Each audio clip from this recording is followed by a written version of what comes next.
Hi, this is Trevor Conquergood. Welcome to this week's R&K Software Club's video for the week. And the topic for this week is our arrangement and our layout tools.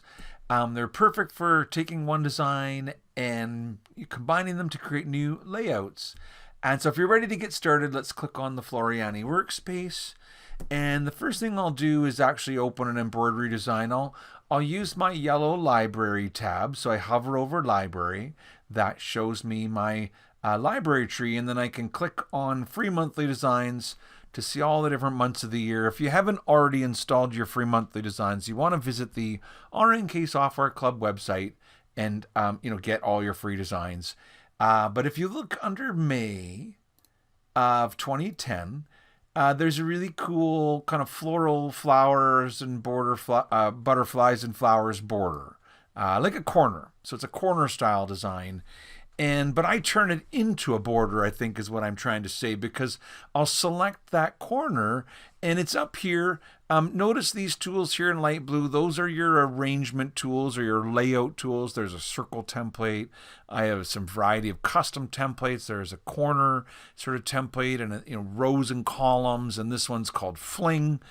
And so to get started, let's click on corner repeat and see what it does. It takes your embroidery design and it repeats it around a corner. Only, of course, it looks like the orientation's wrong. And so I can fix that with the angle. Like I don't need to go in and try and, rotate the design. I can do it right here. I can just click on angle and it sort of rotates around. You can go to any angle you want. In fact, if you just hold it, it'll sit there and kind of walk around for you. But essentially you can type in, I'm pretty sure it's 90 is the kind of angle that I need to move it to make it like a nice sort of picture frame like this. And now the other thing I would probably want to do is add some space, because the design is kind of touching each other right now. So you could come in here and say, let's put 1 inch horizontally, but maybe let's put in 3 inches vertically and click apply, and it would show us kind of what that would look like. And now it tells me down at the bottom the output size, how big it's going to be, 8 inches by just over 10. And so you're like, yeah, that's perfect for my sort of embroidery hoop. Or you're, maybe needed to change the size a little bit. The other thing that you might want to note in here is there's an option to resequence the colors. And if that is checked, then every time it sort of copies a color around your workspace, it will combine them all together to try and reduce the number of color stops. So it'll do all the light pink, at the same time, so to speak. But when you're happy with your layout, you simply say, okay. And it goes to work and makes the 4 copies of the design and does this color sequencing and then, comes onto your workspace. And so that is, the corners repeat. But a cool sort of corner style design like that can be used in all kinds of templates. If I hit undo, so we're kind of back to like just one corner again, and I select it, and this time I use the circle template, it'll take that sort of design and repeat it around a circle. And so it takes a little bit longer because, there's, lots of sort of details and elements, if you will, in the design. So it takes a minute to kind of repeat around a corner, but there you've got it. And so this is basically what it looks like if you do 6 copies of that design around a circle template. And there's a lot of different parameters that we can learn about here. But let's just try adjusting them a little bit. So it says it's almost a 4 inch sort of circle. Well, if I make that a 6 inch circle and click apply, then it'll make the overall design space bigger, which will of course make kind of like more space between the the design that you're repeating around it.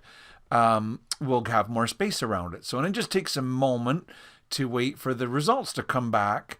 But for example, and now I have more room, I could put more copies around it. So maybe I'll try 8 copies around it and click apply. And so every time you make an adjustment, you kind of just wait for the results to come back.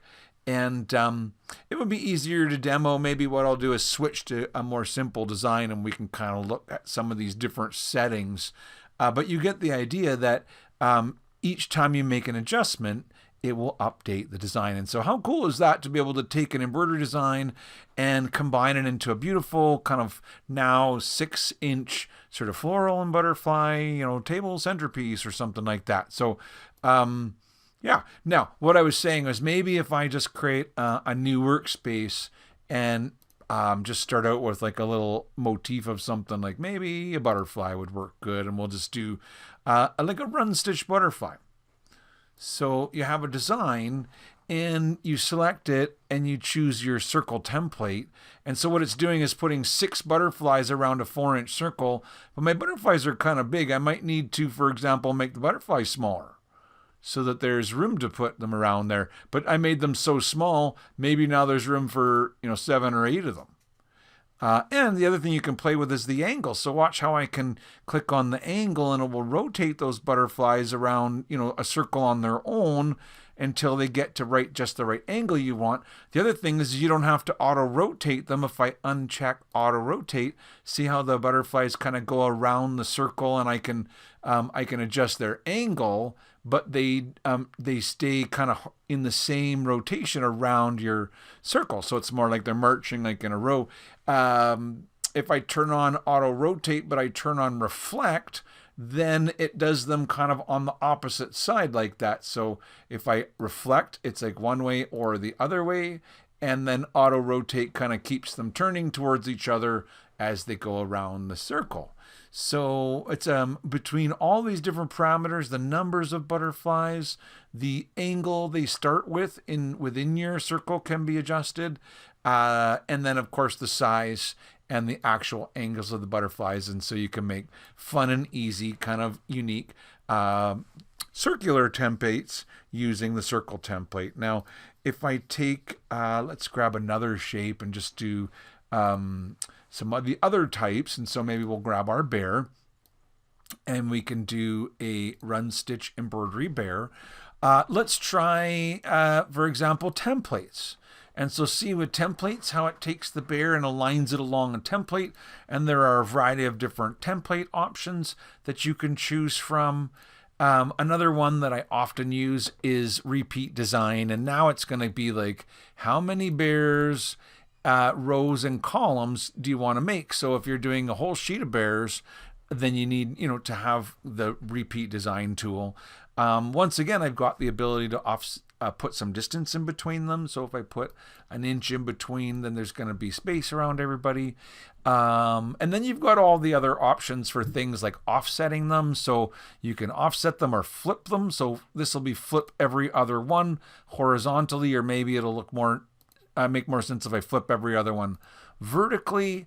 Offset would be like to make the rows offset by an amount. So maybe I type in 20 and click apply, and so it kind of makes a small offset. But the idea is that you can play with the visual kind of look of all of it, and when you're happy you say okay, and you've created a cool new layout like that. And so the one that we didn't look at was Fling, and to do a Fling it would only make sense to have like maybe a bird or something. I'm just kidding. You could do flung baseball bats if you wanted to. So you start out with any one shape or more shapes. I guess it could be any, maybe it's a bear and a bat that you want to fling around. And so you select your bear and your bat, and then you click on your Fling repeat.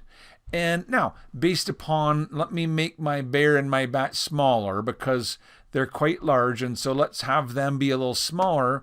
So right now I've got about a 2-inch tall kind of 2x3 thing.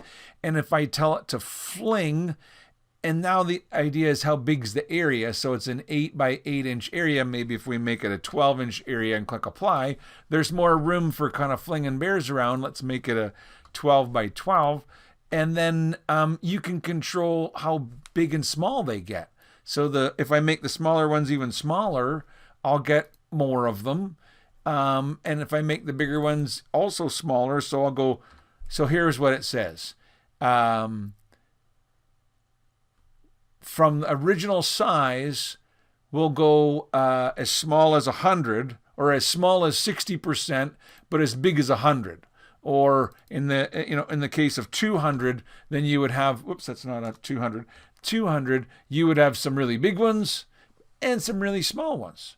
And every time you click apply, the software will kind of shake them up and put them down again in different orientations like that, with some bigger ones and some smaller ones. And so this is the idea that Fling Repeat can kind of randomly create a new unique workspace, or, layout, if you will. So there's lots of cool template tools, and they're found up here in the sort of upper left corner of the workspace. And so I hope you enjoyed this week's RNK Software Club's video of the week.